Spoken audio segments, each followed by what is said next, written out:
Mənim Səidə Sultanı O başqa. münasibətim düşmənçiliyə çevrilsə də belə, bizim aramızda olan bizim aramızda da ölüb. O çıxa bilməz ortaya. Mümkün deyil. Yer göy bir yerə gələr. Bax Kərim, sən Mümkün Niyam deyil. Salami ilə də yaxın dost idin, rəhmətli Da. Rəhimli ilə də. Yox, yox. Amma baxmadı biraz Münasibətimiz var idi, amma yaxın dost amma deyildik. Niyamla qəlbin o qədər mi sınıb Niyamdan ki, bax Zaur telefonda dedi, xoş sözlər dedi. Hətta Niyam Röya ilə də barışdı. Mən gördüm ki, Röya ona xoş cavab verdi. Amma mən özümdən götürürəm də. Mən bir adamdan qəlbim qırılırsa, barışıram o ilə. Amma belə də, Allah yəni kəssin. Siz o barışığa inandınız.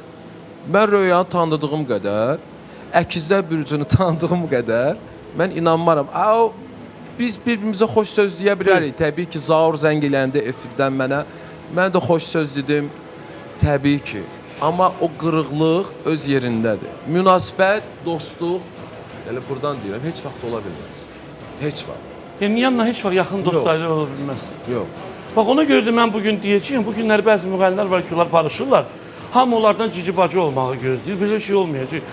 Onlar niyə görə barışırlar ki? Ortada nisbi sakitlik olsun. Kərim, belə barışmadığı insanlar çoxdur. Yox. Mən ümumiyyətlə elə də küsülü adam deyirəm. Maşallah dostlarımızla hamısı ilə münasibətim gözəldir.